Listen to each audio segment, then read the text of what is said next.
Seja muito bem-vindo ao Encontro com a Palavra. Este programa é parte de um curso panorâmico de todos os livros da Bíblia. Chegamos ao livro de Hebreus, no Novo Testamento, e no programa de hoje enfocaremos o capítulo 11. Preste atenção neste trecho que começa no versículo 32 do capítulo 10. Lembrem-se dos primeiros dias, depois que vocês foram iluminados, quando suportaram muita luta e muito sofrimento. Algumas vezes vocês foram expostos a insultos e tribulações, em outras ocasiões fizeram-se solidários com os que assim foram tratados. Vocês se compadeceram dos que estavam na prisão e aceitaram alegremente o confisco dos seus próprios bens, pois sabiam que possuíam bens superiores e permanentes. Por isso não abram mão da confiança que vocês têm. Ela será ricamente recompensada.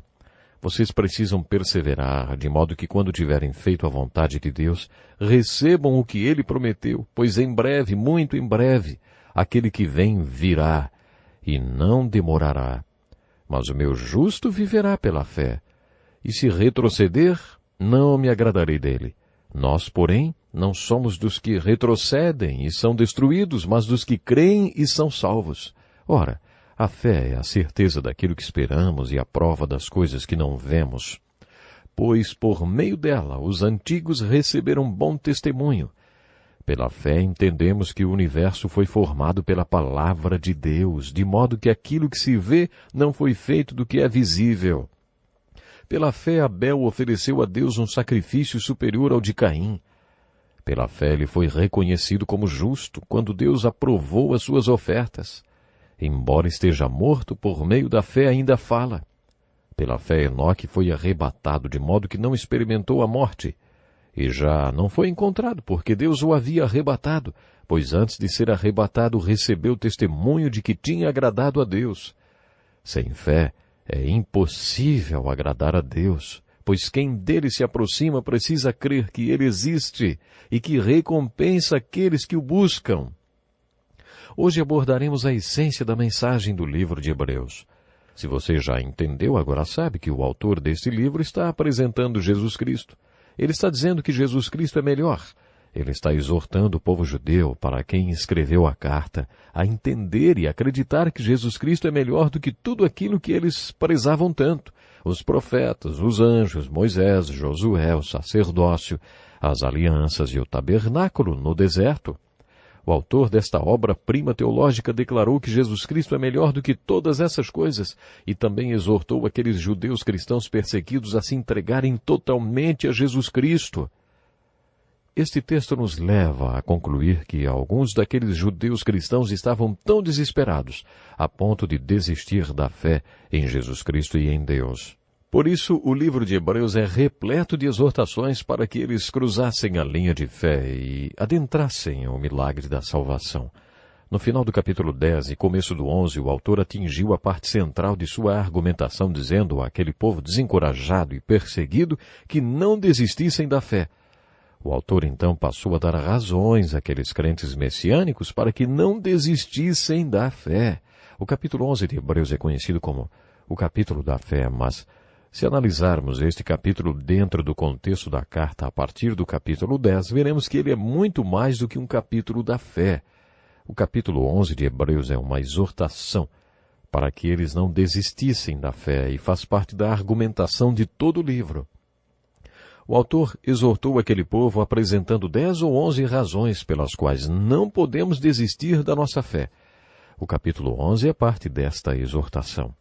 No capítulo 10, a partir do ponto que lemos juntos, o autor disse àquele povo, e é claro, para você e para mim também, principalmente se estivermos desencorajados ou sofrendo ou tendo muitos problemas ou num estado de desespero, para não desistirmos da fé.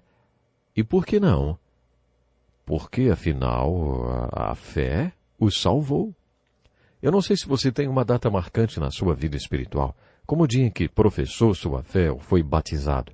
Esse autor recomendou que lembrássemos destas datas marcantes. Aparentemente, eles tiveram uma experiência de salvação acompanhada do primeiro amor por Cristo e o autor estava relembrando esta forte experiência. Ele estava falando da experiência de salvação, de tudo pelo que haviam passado, talvez aprisionamento e perseguição, para que aceitassem com alegria, sabendo que no céu teriam a recompensa. O autor estava evocando aquela primeira experiência de salvação e tudo o que ela significou. Ele os estava exortando a se lembrarem que tinham sido salvos pela fé. Por isso não poderiam abandonar a fé que os tinha salvado.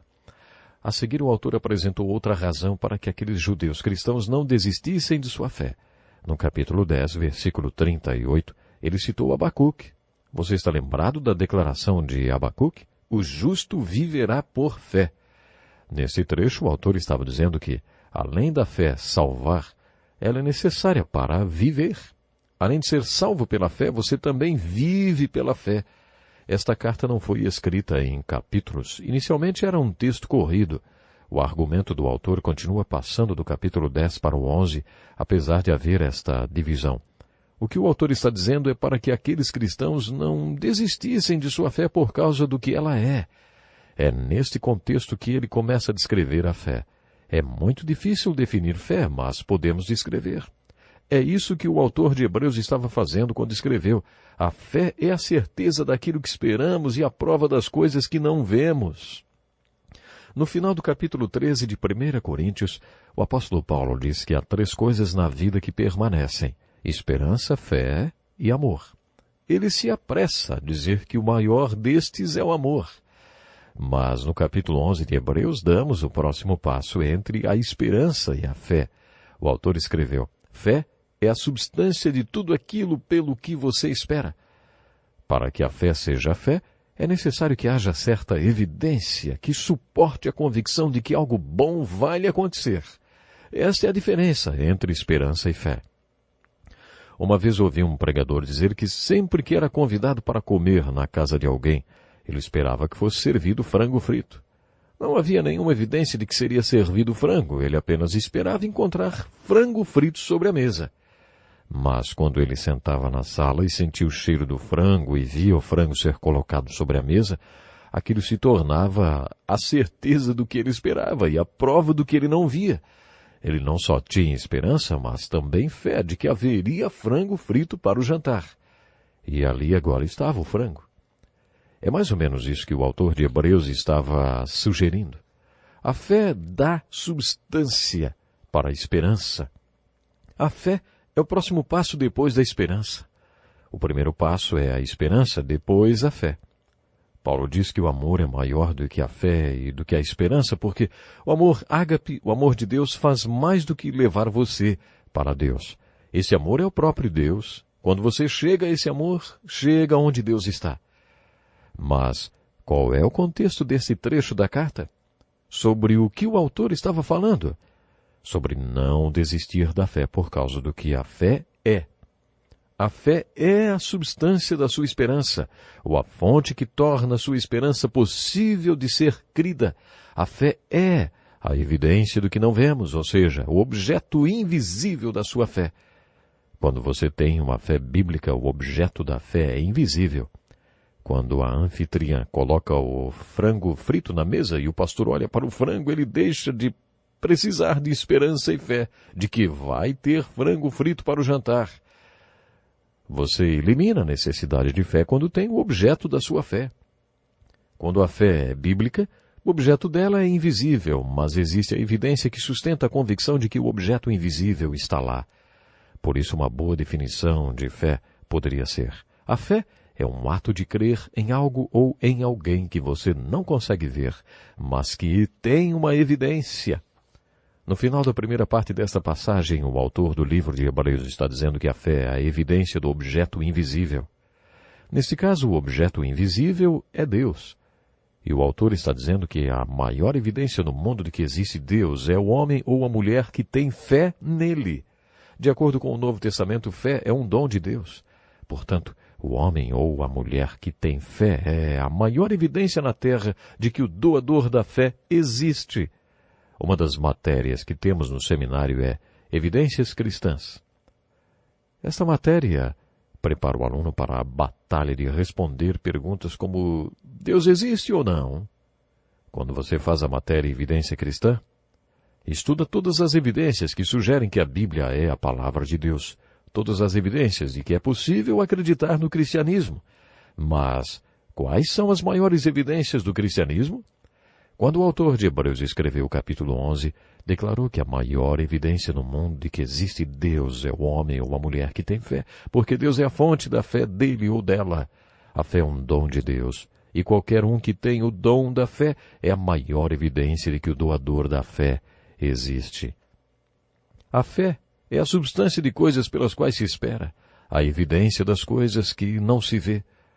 Entre outras coisas, o autor deste documento tão profundo está dizendo que a fé por si só é a evidência da existência do Deus invisível. No versículo 6 do capítulo 11, ele os exortou a não abandonarem a fé por causa do que a fé pode ser. Sem fé é impossível agradar a Deus, pois quem dele, referindo-se a Deus, se aproxima, precisa crer que ele existe e que recompensa aqueles que o buscam. O autor tinha citado pessoas que agradaram a Deus porque tiveram fé e contou de um homem chamado Enoque que foi arrebatado por causa de sua fé. Uma vez ouvi um velho pregador contar que Enoque já era um homem velho que sempre tinha andado com Deus. Um dia, Deus chegou para ele e disse: Enoque, já estamos mais perto da minha casa do que da sua. Por que você não vem para casa comigo, hein? Aí então Deus simplesmente levou Enoque para casa, no céu. O autor de Hebreus diz que Deus levou Enoque, porque Enoque agradou a Deus. Abel também teve fé, e Deus deu testemunho de justiça de Abel. Portanto, pela fé, você pode assumir uma posição na qual Deus declare que você é justo, porque o agradou com a sua fé. O autor finalmente conclui este argumento dizendo que, sem fé, é impossível agradar a Deus, pois quem dele se aproxima precisa crer que ele existe e que recompensa aqueles que o buscam. Jesus disse: peçam, e lhes será dado, busquem e encontrarão, batam e a porta lhes será aberta. Jesus também acrescentou uma promessa: pois todo o que pede, recebe, o que busca, encontra, e aquele que bate, a porta será aberta. Se você não está recebendo nem encontrando, e se a porta tem ficado fechada para você, alguma coisa deve estar errada com a maneira como você está pedindo, buscando ou batendo. Jesus diz que todo que pede, todo que busca e todo que bate, todos têm resposta. Encontramos o mesmo conceito em Hebreus. Se você se aproxima de Deus, deve crer em quem Ele é. Isso é fé. E você deve crer que Ele recompensa aqueles que o buscam diligentemente. E o que significa buscá-lo diligentemente? Jesus falou sobre ficar pedindo, ficar buscando e ficar batendo. Buscar é pedir intensamente, bater é buscar insistentemente, que significa oração persistente. É este tipo de oração que Jesus ensina em suas parábolas. Deus disse ao profeta Jeremias: vocês me procurarão e me acharão, quando me procurarem de todo o coração. Novamente, o argumento do livro de Hebreus é: não abandone sua fé, porque sem fé você não consegue agradar a Deus e nem se aproximar dele. Por isso, não importa o que aconteça, não abandone a sua fé. Continuando este capítulo da fé, o autor apresenta algumas evidências cristãs muito importantes. Estas evidências cristãs referem-se às pessoas que tiveram fé. Você ainda lembra um pouco das suas aulas de gramática? Sabe identificar um verbo? Então leia o capítulo 11 e sublinhe todos os verbos que são as palavras que indicam ação. Depois que fizer isso, terá diante de você um sermão sobre fé. Todos estes heróis de fé foram pessoas que fizeram alguma coisa.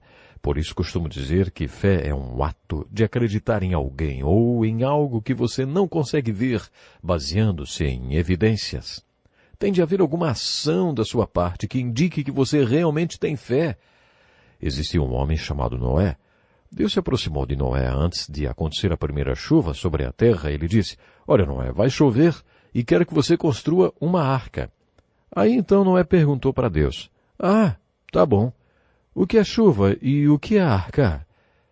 Coisas que não vemos, diz o autor de Hebreus. Noé nunca tinha visto nenhuma daquelas coisas, mas pela fé, divinamente instruído, movido pelo temor a Deus, preparou uma arca para a salvação de todos de sua casa. Com isso veio a condenação do mundo, mas ele se tornou herdeiro da justiça que vem pela fé. Foram necessários 120 anos para construir aquela arca. Nunca tinha chovido antes. Nunca ninguém tinha construído qualquer coisa parecida com uma arca. E Noé levou 120 anos para construir aquela arca que mais parecia um avião cargueiro. Era um navio fantástico. Enquanto construía, Noé falava da justiça de Deus, mas ninguém acreditava. Um dia a porta da arca se fechou e a chuva começou a cair. E a água começou a subir. A única forma de se salvar era através daquela arca. Segundo o apóstolo Pedro, a arca é uma figura da salvação.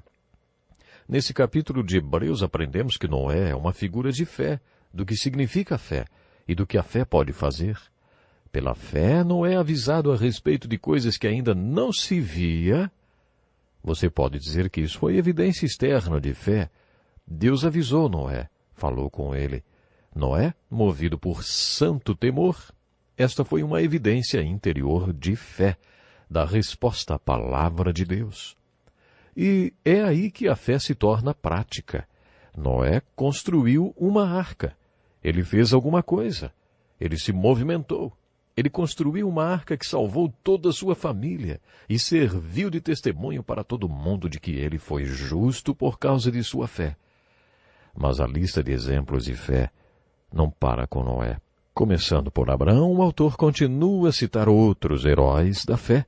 Como poderíamos falar naquelas pessoas sem falar de fé? Qual é a explicação para um homem como Noé passar 120 anos construindo uma arca por causa do fenômeno chuva que ninguém jamais tinha visto? Noé foi uma evidência do Deus invisível. No contexto deste relato, o autor estava dizendo para que seus leitores não abandonassem a fé. O capítulo 11 de Hebreus já recebeu o nome de o Hall da Fama da Fé, ou a Galeria de Heróis da Fé. O autor inicia o capítulo 12 dizendo: portanto, também nós, uma vez que estamos rodeados por tão grande nuvem de testemunhas, livremo-nos de tudo que nos atrapalha e do pecado que nos envolve, e corramos com perseverança a corrida que nos está proposta, tendo os olhos fixos em Jesus, autor e consumador da nossa fé. Ele, pela alegria que lhe fora proposta, suportou a cruz, desprezando a vergonha, e assentou-se à direita do trono de Deus. Ouça a explicação da ilustração que o autor faz. É como se estivéssemos em um estádio, todos atletas participando de uma corrida. Na arquibancada, uma grande nuvem de testemunhas que já participaram da corrida, sentadas, atentas ao nosso desempenho.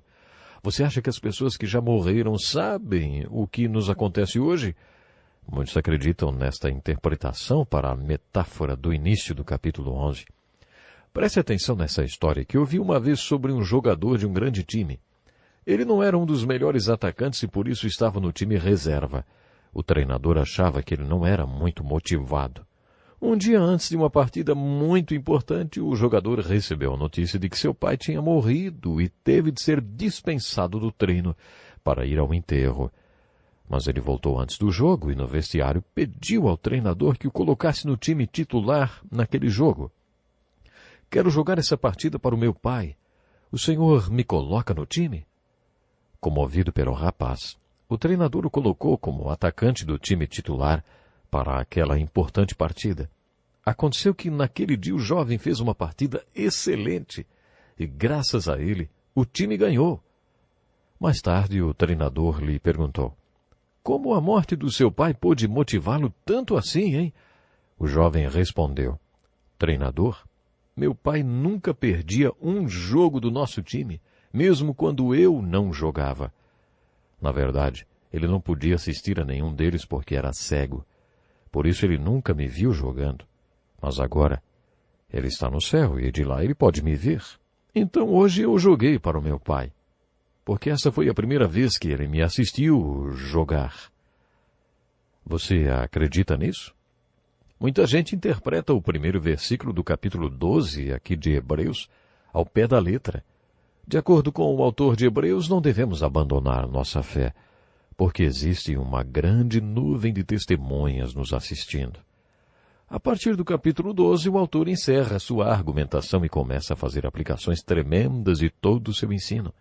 Você está lembrado que, quando estudamos o livro de Jó, fizemos um estudo sobre as 30 razões pelas quais Deus permite que seu povo sofra?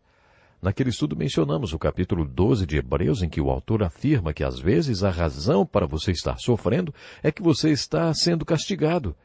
Às vezes a razão do nosso sofrimento é alguma disciplina que Deus está aplicando em nossas vidas.